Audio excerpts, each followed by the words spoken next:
Hello everyone. Today we'll be discussing about the role and functions of junior merchandiser.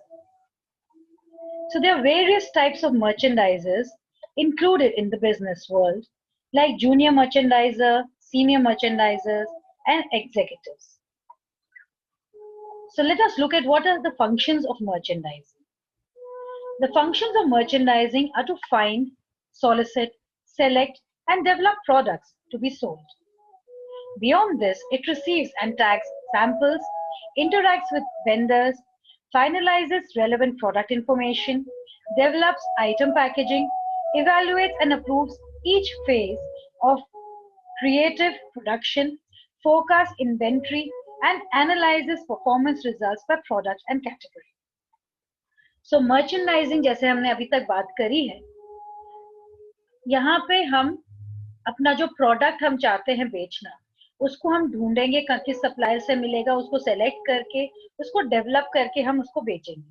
तो इसके लिए हम samples देखते हैं, हम वेंडर्स या सप्लायर से इंटरैक्ट करते हैं, हम प्रोडक्ट इंफॉर्मेशन लेते हैं, आइटम कैसे पैक होगा, उसको कैसे हम आगे लोगों को अट्रैक्ट करने के लिए उसको तैयार करेंगे, इन्वेंट्री हमें कितनी चाहिए, स्टॉक कितना बना के रखना है और फिर कितना जो हमने बेचा वो कितना बिक रहा है.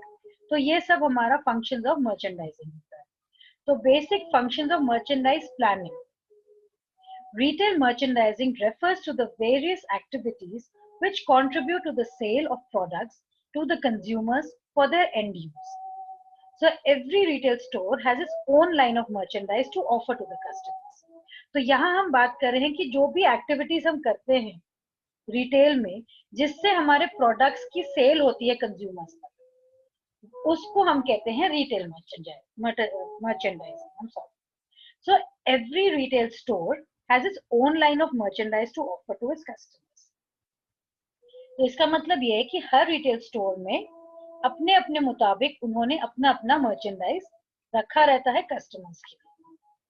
The display of the merchandise plays to import customers into the store and prompt them to purchase as well. तो अगर सामान अच्छे से सजा है तो कस्टमर्स अट्रैक्ट होते हैं और अट्रैक्ट होने के बाद खरीदने भी आ जाते हैं.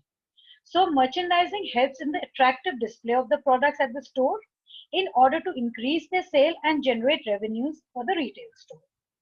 Merchandising helps in the sensible presentation of the products available for sale to entice the customers and make them a brand loyalist. तो हम attractive display करते हैं, हम अच्छे से उसको सजाते हैं तो customers आते हैं, खरीद के जाते हैं तो सेल भी बढ़ता है और हमारे स्टोर का रेवेन्यू भी बढ़ता है, प्रॉफिट भी होता है. तो कस्टमर्स अगर खुश रहेंगे, हमेशा अट्रैक्ट होके आते रहेंगे तो वो एक ब्रांड लॉयलिस्ट भी हो जाएगा. So merchandiser is responsible for particular lines of merchandise. For example, in a department store, there may be merchandisers for women's wear and children's wear. तो एक मर्चेंडाइजर की रिस्पॉन्सिबिलिटी रहती है वो कौन सा मर्चेंडाइज दे रहा है, देख रहा है. तो मर्चेंडाइजर हो सकता है मेंस वेयर के लिए, विमेन्स वेयर के लिए, चिल्ड्रंस वेयर के लिए. तो उस हिसाब से फिर कपड़े अलग अलग या एक्सेसरीज अलग अलग लेके आना होता है. तो बेसिक ड्यूटीज ऑफ मर्चेंडाइजर रहते हैं planning, directing, coordinating and controlling. तो पहले आप प्लान करेंगे आपको क्या लेके आना है, आप क्या बेचना चाह रहे हैं, फिर आप कोऑर्डिनेट करेंगे बिटवीन वेंडर्स, आप डायरेक्ट करेंगे अपने सप्लायर्स को कि कितना प्रोडक्ट चाहिए, आप अपने सबऑर्डिनेट्स को डायरेक्ट करेंगे कि उनसे कोऑर्डिनेट करके अपना जो भी मर्चेंडाइज है वो लेके आए, और कंट्रोल करेंगे हम क्या बेच रहे हैं, कैसे बेच रहे हैं. तो ये सब हमारा बेसिक ड्यूटीज रहता है मर्चेंडाइजर का. तो main functions of admin junior merchandiser, सबसे पहले तो वो साइट एंड लोकेशन को हैंडल करेंगे. तो जहाँ पे है वो आपकी दुकान है उसको मैनेज करना है, वहाँ पे जो प्रोसेसेस है उसको मैनेज करना है, कस्टमर सर्विस का ध्यान रखना है, हम कस्टमर से जब डील करते हैं तो कैसे डील करें उसका ध्यान रखेंगे, कैश एंड स्टॉक उसका भी ध्यान रखेंगे कि हमारा जो मनी एंटर कर रहा है और जो सामान हमारे पास आ रहा है जा रहा है उसको हम ध्यान रखेंगे. स्टोर फैसिलिटीज पे हम ध्यान रखेंगे कि आपका जो स्टोर है उसमें जो भी डिस्प्ले पे है, जो भी वेयर हाउस में है, सब कुछ अच्छे से सुचारू ढंग से रखा जा रहा है. आप सिक्योरिटी भी मैनेज करेंगे, आप लोगों को, पर्सोनल को भी मैनेज करेंगे, अगर कोई प्रॉब्लम आ गई तो क्राइसिस मैनेजमेंट भी करेंगे, और आईटी जो आपका रहता है, इंफॉर्मेशन टेक्नोलॉजी का जो भी आपका पार्ट रहता है, जैसे पॉइंट ऑफ सेल में रहता है, आपका जो भी नेटवर्क रहता है, उस सबको भी मैनेज करेंगे। तो फंक्शंस अगर हम सप्लायर्स लेवल पे देखें, तो विजिट टू सप्लायर्स और manufacturers to select goods, they negotiate a price, order the goods, agree on a delivery date, complete all the necessary paperwork, and keep in touch with suppliers to make sure that the goods arrive on time. तो supplier से बात करते हैं, goods लेते हैं, उनके साथ सामान लेते हैं, प्राइस नेगोशिएट करते हैं, बार्गेन करते हैं, गुड्स को ऑर्डर करेंगे, फिर डेट डिसाइड करेंगे कब डिलीवरी होगी, सारे पेपर वर्क कंप्लीट करके सप्लायर्स के साथ टच में रहेंगे कि जो भी उन्होंने मंगवाया है वो सही टाइम पे आ रहा है कि नहीं। तो visual display staff and department manager level पे वो डिसाइड करते हैं कि कस्टमर को कैसे अट्रैक्ट करें, कैसे हम उसमें एक फोकल पॉइंट लगाएं, कैसे हम पूरा मर्चेंडाइज को डिस्प्ले करें कि कस्टमर्स अट्रैक्ट हों। साथ ही में अगर कोई सेल्स प्रमोशन या एडवर्टाइजिंग कैंपेन होती है तो उसके बारे में भी हम कैसे डिस्प्ले करेंगे, हम कैसे सेटअप करेंगे, वो भी हम डिसाइड करते हैं। फाइनेंस लेवल पे हम रिस्पॉन्स देखते हैं, जो मर्चेंडाइज है, हम जो जो सामान सजा रहे हैं वो क्या बिक रहा है, तो बिक नहीं रहा है तो फिर उसको कैसे हम बेचने के लिए उसको आगे करें, वो सब हमें देखना पड़ता है। So to check the response to various items in the merchandise, to enjoy working as a merchandiser, it is essential that the individual has a mathematical ability to work out budgets and understand sales figures.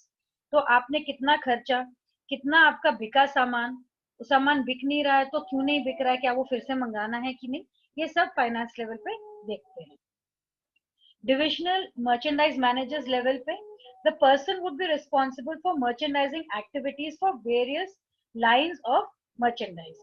For example, the children's wear, तो ये जो DMM है children's wear में, वो देखेगा baby cloth, new born के लिए, लड़कों के लिए, लड़कियों के लिए, एक्सेसरीज, वो सारे सुपरवाइज करेगा। तो ऐसी अलग अलग डिविजन्स पे सुपरवाइज करेंगे। तो डिविजनल मर्चेंडाइज मैनेजर, उनका रोल क्या रहता है? डीएमएम का रोल रहता है, पहले तो फोरकास्ट करेंगे sales for the fourth coming budget period. तो हम अगर कुछ भी बेचना चाह रहे हैं तो हम आज की तारीख पे अगले 6 महीने का हम फोरकास्ट करेंगे कि हम क्या लेना चाह रहे हैं, कितना हम खर्चा करेंगे। फिर हम उस सेल्स फोरकास्ट को इन्वेंट्री लेवल्स, हम क्या स्टॉक बनाएंगे उसके लिए, वो मनी टर्म्स में हम देखेंगे। फिर हम अपने मर्चेंडाइजर्स और बायर्स जो हमारे लिए खरीदारी कर रहे हैं और जिनसे हम खरीदारी कर रहे हैं, उनकी तरफ हम कमिटमेंट और परफॉर्मेंस हम देखेंगे कि वो कर रहे हैं टाइम से सारा काम। और मर्चेंडाइज का परफॉर्मेंस, सामान बिक रहा है कि नहीं वो तो हम देख ही रहे हैं, साथ में बायर का परफॉर्मेंस भी देखेंगे कि हमारे जो वेंडर्स हैं और हमारे मर्चेंडाइजर्स हैं वो ढंग से काम कर रहे हैं कि नहीं, ताकि हमारा कंट्रोल और हाई परफॉर्मेंस मेंटेन। तो आई होप आपको ये सेशन अच्छे से समझ आया होगा, और कोई भी डाउट्स हो तो जरूर मुझसे पूछिएगा। Thank you so much for watching. Have a lovely day.